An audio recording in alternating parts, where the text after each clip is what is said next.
अस्सलाम वालेकुम, this is Rohel answer. बेटा जैसे अभी सर ने आपको एक्सप्लेन किया मल्टीप्लिकेशन ऑफ मैट्रिक्स, सर ने आपको एक्सरसाइज 1.4 के क्वेश्चन नंबर 3 तक कंप्लीट करवा दी। क्वेश्चन नंबर 4 है बेटा बिल्कुल एज इट इज ऐसे है, इसी चीज को मैं लेके आगे अब शुरू करता हूँ। क्वेश्चन नंबर 4 बेटा, क्वेश्चन नंबर 4 में भी यही चीज है कि दो मैट्रिक्स उसने हमें गिवन दी है और हमने उस दोनों मैट्रिक्स की मल्टीप्लिकेशन फाइंड करनी है। बेटा कैसे? क्वेश्चन नंबर 4 बेटा एक्सरसाइज का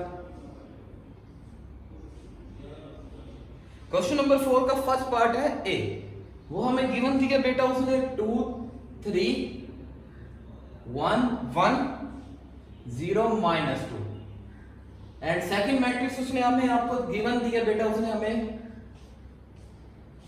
2 -1 3 एंड 0। कहते हैं कि आप इसे चेक करें कि हम इसे मल्टीप्लिकेशन कर सकते हैं या नहीं कर सकते, कर सकते हैं तो कैसे करनी है वो चीज अपने चेक करनी है। बेटा आप नोट कर सकते हैं कि सर ने अभी हमें एक्सप्लेन किया था कि ऐसी दो मैट्रिक्स को मल्टीप्लाई करना है जिनमें फर्स्ट मैट्रिक्स के कॉलम इक्वल हो जाए सेकंड मैट्रिक्स की रो।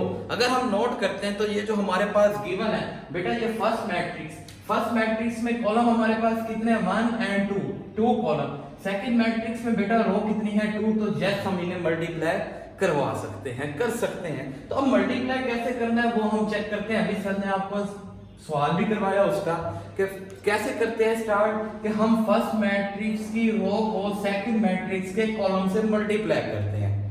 फर्स्ट मैट्रिक्स की row multiply second matrix column. तो बेटा हम जब मल्टीप्लाई करते हैं तो हमने ये भी सीखा है कि इसकी फर्स्ट एंट्री इस फर्स्ट एंट्री से मल्टीप्लाई और सेकंड एंट्री से मल्टीप्लाई की जाती है कि 2 × 2 प्लस 3 × 3। बेटा इसी तरह पहले हम ना फर्स्ट रो को कंप्लीट कर लेंगे, फर्स्ट रो को फर्स्ट कॉलम से मल्टीप्लाई, अब फर्स्ट रो को सेकंड कॉलम से भी मल्टीप्लाई करना है बेटा हमने। जब हम इसे सेकंड कॉलम से मल्टीप्लाई करते हैं तो इसी तरह जैसे मैंने अभी बताया कि फर्स्ट एंट्री से फर्स्ट एंट्री है 2 × -1 बेटा प्लस 3 × 0 हमने इसे मल्टीप्लाई। इसी तरह अब सेकंड रो, तो फर्स्ट कॉलम से जब मल्टीप्लाई करेंगे बेटा 2 × 1 × 2 प्लस 1 × 3। इसी तरह सेकंड रो को सेकंड कॉलम से जब मल्टीप्लाई करेंगे बेटा, इसकी फर्स्ट एंट्री से मल्टीप्लाई करेंगे 1 × -1 एंड 1 × 0। इसी तरह बेटा थर्ड रो की अब बारी आएगी, तो थर्ड रो को भी हमने ये देखें बेटा, थर्ड रो को फर्स्ट कॉलम से जब हम मल्टीप्लाई करेंगे तो थर्ड रो की फर्स्ट एंट्री है 0 और फर्स्ट कॉलम की फर्स्ट एंट्री है 2, तो यानी कि हमने 0 × 2 प्लस -2 × 3 इसी तरह हमने इसी तरह थर्ड रो को सेकंड कॉलम से मल्टीप्लाई करना है 0 × -1 एंड प्लस -2 × 0 और ये ब्रैकेट क्लोज। अब बेटा आपको एक और शॉर्ट बात भी मैं इसमें एक्सप्लेन कर दूं कि अगर आप देखें कि आपकी ये सही में आपने मल्टीप्लिकेशन की है या नहीं, आप ये देखें पहले के सेकंड एलिमेंट क्या है 2 3, वो ही सब में चलेंगे 2 3 चेक करें बेटा। इसी तरह पहले के आपके पास एलिमेंट्स क्या बने हैं -1 एंड 0, वही आपके पास आगे चलेंगे। अब बात यह है कि अगर पहला ही गलत आप कर देंगे मल्टीप्लाई तो आगे भी सारा गलत हो जाएगा। और इसी तरह अगर आप यहां देखें कि इधर में पहले आपके पास जो रो है उसमें पहले एलिमेंट 2 एंड 3, तो सेकंड में भी 2 and 3, 1 and 1 1 and 1, 0 and -2 0 and -2। इस तरह अगर आप इसे नोट करेंगे तो आपको समझ आ जाएगी कि आप बिल्कुल ठीक कर रहे हैं काम या कहीं मिस्टेक किया आपने। अब जब आपने मल्टीप्लाई करवा दें तो अब तो just simple plus and minus करना है, तो हम इसे मल्टीप्लाई प्लस एंड माइनस करते हैं बेटा, तो हमारे पास जवाब आ जाएगा 2 2 the 4 plus 3 3 the 9, 2 1 the 2 3 1 the 3, 0 × 2 तो 0 एंड प्लस हमारे पास -6 बेटा मैंने ब्रैकेट्स में इसलिए लिखा है हमारे पास माइनस है क्योंकि हमें पता है नेक्स्ट स्टेप में minus plus positive to negative, negative में हमने इसे तब्दील करना है। इसी तरह 2 मल्टीप्लाई -1, तो बेटा -2 + 3 multiply 0 + 0, 1 multiply -1, -1 + 1 multiply 0 0, 0 multiply this, 0 multiply -2 multiply 0। Okay बेटा, जस्ट अब इन्हें प्लस माइनस करते हैं। +4 + 9 मिलके हमारे पास बेटा 13, इधर -2 + 0 को ऐड करते हैं तो -2, 2 + 3 हम करते हैं तो 5, -1 + 0, -1, 0 + माइनस माइनस 0 -6 हमारे पास -6 एंड 0, ये हमारे पास इसका जवाब बन जाएगा बेटा, आंसर बन जाएगा। क्लियर बेटा, यही चीज है कि इसी तरह का एक और सवाल है क्वेश्चन नंबर 4 का, हमारे पास बी पार्ट है, आपको मैं वो भी एक्सप्लेन कर देते हैं उससे हिसाब से कि अब बी पार्ट में बेटा क्या है हमारे पास। बी पार्ट में क्वेश्चन हमें दिया है बेटा, बी पार्ट 1 2 3 4 5 6, फर्स्ट मैट्रिक्स तो उसने हमें ये गिवन कर दी कि 1 2 3 4 5 6। सेकंड मैट्रिक्स है बेटा, सेकंड मैट्रिक्स उसने हमें गिवन किया 1 2 3 4, 1 2 3 4 -1 एंड +1। ये अब 4 का बी पार्ट बेटा, इसे हम सॉल्व करते हैं बेटा। उसी तरह के पहले हम चेक करेंगे कि फर्स्ट मैट्रिक्स के कॉलम क्या सेकंड मैट्रिक्स की रो के इक्वल बनते हैं या नहीं बनते। हम नोट कर सकते हैं बेटा फर्स्ट मैट्रिक्स के कॉलम, फर्स्ट मैट्रिक्स में टोटल कितने कॉलम है 1 2 3, सेकंड मैट्रिक्स में रो 1 2 एंड 3, तो यस बेटा ये भी 3, यहाँ भी 3, तो ये इक्वल आ जाए तो हम इन्हें मल्टीप्लाई करवा सकते हैं। सबसे पहले मल्टीप्लिकेशन करवाते टाइम सबसे पहले आपने ये देखना क्या ऐसा पॉसिबल है, इन्हें मल्टीप्लाई कर भी सकते हैं या नहीं कर सकते। तो जब हमें पता चल गया हम इसे कर सकते हैं तो अब करना कैसे है, बहुत आसान। जैसे मैंने अभी आपको बताया कि आप क्या करेंगे, आप यूं करेंगे कि आप सबसे पहले फर्स्ट मैट्रिक्स की रो को सेकंड मैट्रिक्स के कॉलम से मल्टीप्लाई करवाएंगे। फर्स्ट मैट्रिक्स की फर्स्ट रो सेकंड मैट्रिक्स के फर्स्ट कॉलम से आप मल्टीप्लाई करवाएं।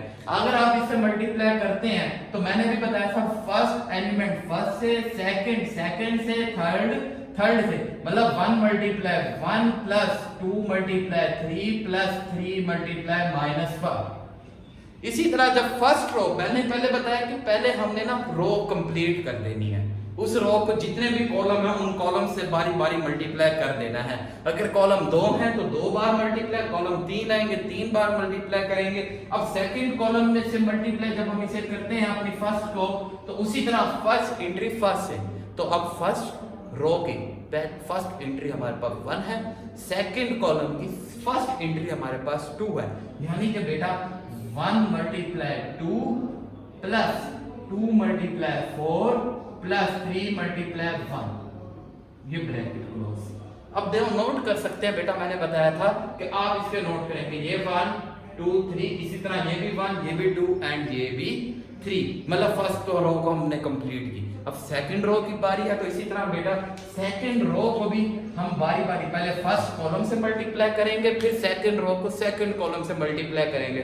बेटा अगर हम इसे फर्स्ट कॉलम से मल्टीप्लाई करते हैं तो 4 मल्टीप्लाई 1 + 5 मल्टीप्लाई 3 + 6 मल्टीप्लाई -1, 6 मल्टीप्लाई -1।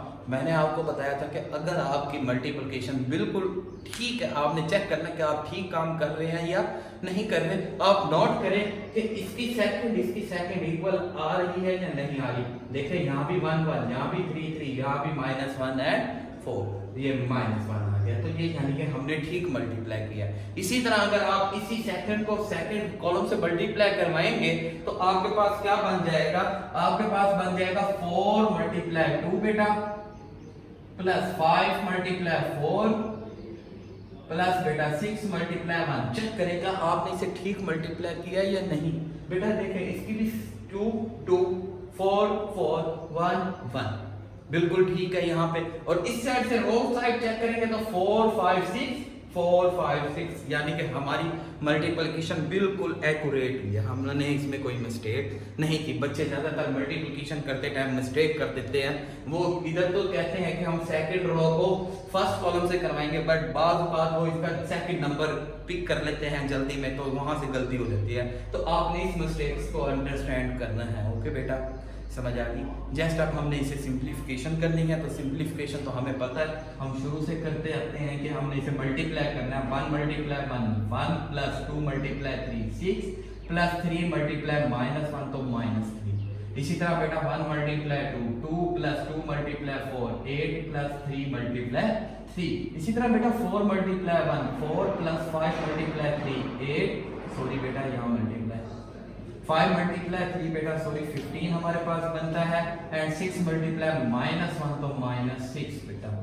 इसी तरह लास्ट में मल्टीप्लाई करते हैं 4 2 दा बेटा 8 प्लस 4 5 4 दा 20 प्लस 6 1 दा 6 और ये सिंप्लीफिकेशन। अब इसे सॉल्व कर देते हैं बेटा हम के 1 प्लस 6 7 7 माइनस 3 बेटा 4 2 प्लस 8 10 10 एंड 3 13 5 4 15 प्लस 4 19 19 माइनस 6 करते हैं बेटा 13 एंड 20 प्लस 8 28 एंड 6 को हम ऐड करते हैं तो 34 हमारे पास इसका आंसर आता है बेटा।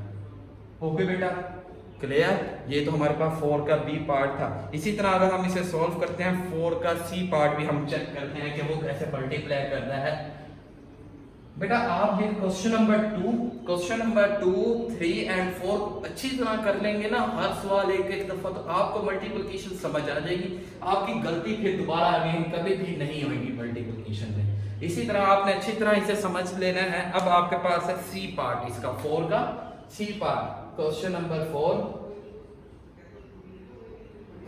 4 का बेटा सी पार्ट है। सी पार्ट में उसने हमें क्या दिया, सी पार्ट में बेटा उसने हमें वैल्यू दी है 1 2 3 4 -1 +1 एंड सेकंड मैट्रिक्स उसने हमें दिया बेटा 1 2 3 4 5 6। सॉल्यूशन सॉल्व कैसे करना है बेटा, मैंने अभी बताया है कि हम कैसे करेंगे। हमने सबसे पहले चेक करना है फर्स्ट मैट्रिक्स के कॉलम, चेक करते हैं कॉलम और मल्टीप्लाई करते हैं फर्स्ट मैट्रिक्स की रो को सेकंड मैट्रिक्स के कॉलम से। दोबारा जरा डिफरेंस देखें, मल्टीप्लिकेशन जब चेक करती हो क्या हम इसे कर सकते हैं या नहीं, उसके लिए हमने क्या करना है, हमने फर्स्ट मैट्रिक्स के कॉलम को सेकंड मैट्रिक्स की रो के इक्वल चेक करना है। और मल्टीप्लाई करते हैं टाइम क्या करना है, हमने फर्स्ट मैट्रिक्स के रो को मल्टीप्लाई करना है सेकंड मैट्रिक्स के कॉलम के साथ। ओके बेटा समझ आ गई बात। अब देखें फर्स्ट मैट्रिक्स में कॉलम कितने हैं बेटा 1 एंड 2, सेकंड मैट्रिक्स में रो भी कितनी है 2, तो इससे मुराद कि ये दोनों इक्वल हैं और हम इन्हें मल्टीप्लाई कर सकते हैं। ओके बेटा समझ आ गई कि फर्स्ट मैट्रिक्स में रो भी 2 कॉलम भी 2। अब मल्टीप्लाई कैसे करना है बेटा, मैंने बताया कि फर्स्ट मैट्रिक्स की रो को सेकंड मैट्रिक्स के कॉलम से बारी बारी मल्टीप्लाई करना है। तो अगर हम इसे मल्टीप्लाई करते हैं 1 मल्टीप्लाई 1 प्लस 2 मल्टीप्लाई 4 बेटा। अब इसी तो सब सेकंड, पहले मैंने वही बात बताई थी कि हम सबसे पहले पहली रो को कंप्लीट कर देंगे।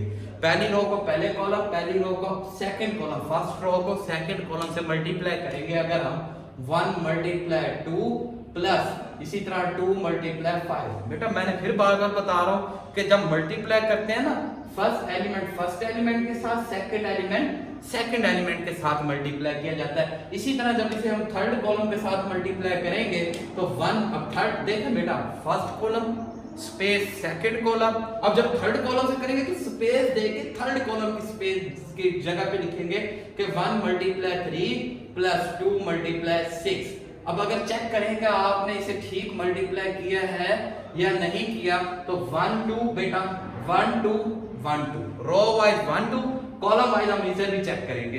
तो अब इसी तरह बेटा इसकी सेकंड रो को फर्स्ट कॉलम से मल्टीप्लाई करेंगे तो बेटा 3 मल्टीप्लाई इसका फर्स्ट एलिमेंट है 1 प्लस 4 मल्टीप्लाई इसका सेकंड एलिमेंट है 4, 4 मल्टीप्लाई 4। देखें बेटा चेक करें, ये भी 4, ये भी 4, ये भी 1, ये भी 1। बिल्कुल इस तरह आपको पता चलता जाएगा कि आप ठीक मल्टीप्लाई कर रहे हैं या नहीं कर रहे। इसी तरह अब जब आप इसे सेकंड से साथ मल्टीप्लाई करेंगे 3 मल्टीप्लाई 2 प्लस 4 मल्टीप्लाई, ये जो एलिमेंट है यही यहाँ लिख दिया करें। फिर इसी तरह जब इससे करेंगे तो 3 मल्टीप्लाई 3 प्लस इधर से आपके पास 4 मल्टीप्लाई 6, ये जो सेकंड एलिमेंट आ रहा है। ओके बेटा इसी तरह अगर अब आप थर्ड रो को फर्स्ट कॉलम से मल्टीप्लाई करते हैं तो फर्स्ट एलिमेंट से मल्टीप्लाई, मतलब -1 मल्टीप्लाई 1 प्लस 1 मल्टीप्लाई 4, चेक करें ये 4 4 4 1 1 1। अब यहाँ ये जो एलिमेंट और यही एलिमेंट हम यहाँ लिखते हैं, इधर से -1 और इधर आपने ये वाला एलिमेंट लिख देना। इसी तरह इधर से 1, इधर आपने ये वाला एलिमेंट लिख देना जो इसका मौजूद है कि 5। इसी तरह यहाँ से -1 मल्टीप्लाई 3 प्लस 1 मल्टीप्लाई बेटा 6। ओके बेटा, देखें -1 1 -1 1। ओके बेटा, समझ आई। अब हम इसे सिंप्लीफाई करते हैं, हम इसे सिंप्लीफाई कर लेते हैं। तो बेटा सिंप्लीफाई में कैसे है हमारे पास कि 1 मल्टीप्लाई 1 प्लस 2 4 द 8। इसी तरह 1 multiply 2 plus 2 5 the 10। 1 multiply 3 plus 2 6 the 12। Okay बेटा जी, समझ आ रही है। इसी तरह बेटा 3 1 the 3 plus 4 4 the 16, 3 2 the 6, 4 5 the 20, 3 3 the 9, 4 6 the हमारे पास 24। इसी तरह बेटा -1 multiply 1 plus 4 1 4 -2 plus 5 -3 plus 6। Just अब इसे सॉल्व करते हैं बेटा। 8 1 मिलके 9, 10 2 12, 13 2 15, 16 प्लस 3 हमारे पास 19 एंड 20 प्लस 6 26 हमारे पास 24 प्लस 9। 24 प्लस 9 को अगर हम देखते हैं तो हमारे पास 33 एंड 4 -1 3, 5 -2 3, 6 -3। ओके बेटा, समझ आ गई है, क्लियर बेटा। इसी तरह अब इसका एक डी पार्ट है, 4 का डी पार्ट, हम उसे चेक कर लेते हैं और उसके बाद हमारा टॉपिक क्वेश्चन नंबर 4 तक कंप्लीट हो जाएगा। आपने बेटा क्या करना है, इस लेक्चर की जितनी भी चीजें समझाई गई हैं इसे आपने नीट वर्क अपने नीट रजिस्टर जो आप बना रहे हैं उस पर राइट करेंगे। तो बेटा आप जो क्वेश्चन नंबर मैं डी पार्ट आपको बता रहा था, इसमें डी पार्ट है। डी पार्ट बहुत इंपॉर्टेंट है बेटा, बोर्ड में ये काफी टाइम आ चुका है। क्या है बेटा ये सवाल के 8 5 6 4 8 5 6 4। सेकंड उसने हमें दिया बेटा के 2 5/2 -4 एंड 4। तो बेटा हम नोट कर सकते हैं ये मल्टीप्लाई तो सीधा सीधा मल्टीप्लाई होता है, क्योंकि फर्स्ट में 2 कॉलम है, सेकंड में 2 रोज है, तो हम मल्टीप्लाई तो कर सकते हैं। अब मल्टीप्लाई कैसे करवाना है मैंने आपको बताया कि फर्स्ट कॉलम को फर्स्ट से मल्टीप्लाई करेंगे हम। तो फर्स्ट रो को फर्स्ट से जब मल्टीप्लाई करेंगे 8 मल्टीप्लाई किसके साथ बेटा, 8 का 8 फर्स्ट एलिमेंट है, तो रो कॉलम का भी फर्स्ट एलिमेंट क्या बनता है बेटा 2, शाबाश। इसी तरह प्लस 5 मल्टीप्लाई सेकंड एलिमेंट है, तो उस कॉलम का सेकंड एलिमेंट क्या बन रहा है बेटा, नोट कर सकते हैं मल्टीप्लाई -4। इसी तरह बेटा आपका अब फर्स्ट रो को सेकंड कॉलम से भी मल्टीप्लाई करें। जब सेकंड कॉलम से करते हैं तो फर्स्ट रो का first element 8 multiply second row के फर्स्ट एलिमेंट क्या बन रहा है सेकंड रो कॉलम में बेटा 5/2। इसी तरह प्लस 5 मल्टीप्लाई सेकंड के साथ 4। ओके बेटा, ब्रैकेट क्लोज। इसी तरह यहाँ पे सेकंड आपके पास अब ये रो है, इसे मल्टीप्लाई करवाते हैं बेटा 6 मल्टीप्लाई 2 प्लस 4 मल्टीप्लाई -4। इसी तरह बेटा 6 मल्टीप्लाई 5/2 प्लस 4 मल्टीप्लाई 4। बेटा मैंने क्या किया था, मैंने बताया यहाँ से ये दोनों एलिमेंट लेने हैं और इधर से ये एलिमेंट लेने हैं। आपको ऊपर दोबारा चेक करने की जरूरत ही नहीं है, सिर्फ एक दफा आप ठीक बना दें, बाकी हर एक का सिर्फ फर्स्ट आप ठीक बनाएंगे, आगे आप खुद ही उसका बना लेंगे। ओके बेटा, समझ आ गई। अब जैसे से सिंप्लीफाई करते हैं तो बेटा हमारे पास 4 2 8 2 द 16 प्लस 5 द -20। यहां हम नोट कर सकते हैं बेटा 2 1 द 2 2 4 द 8 2 1 द 2 2 3 द 6। तो बेटा यहाँ बच गया 4 एंड 5 4 5 द 20 हमारे पास प्लस 4 5 द 20। ओके बेटा, समझ आइए बात आप सबको। अच्छा बेटा यहाँ पे अब ये ऐसे है कि यहाँ हमने एक मिस्टेक किया -5 ये माइनस एंड माइनस, तो यहाँ पे आपके पास आ जाएगा -20। ओके बेटा, क्लियर। इसी तरह 6 2 द बेटा 12 प्लस माइनस 16 बेटा। इसी तरह 5 3 द -15 प्लस 4 4 द हमारे पास ये है -4 प्लस 4 4 4 द 60। जस्ट अब इसे सॉल्व करते हैं बेटा, प्लस माइनस -4 0 प्लस माइनस बेटा -4 एंड 1, ये आपके पास इसका जवाब आ जाएगा। ओके बेटा, आई होप आपको लेक्चर समझ आया होगा बेटा। अगर किसी को इस टॉपिक में मतलब कोई चीज़ पूछनी हो तो हमारे व्हाट्सएप ग्रुप में रब्ता कर सकता है। Stay home, stay safe, good luck बेटा। अल्लाह हाफिज़।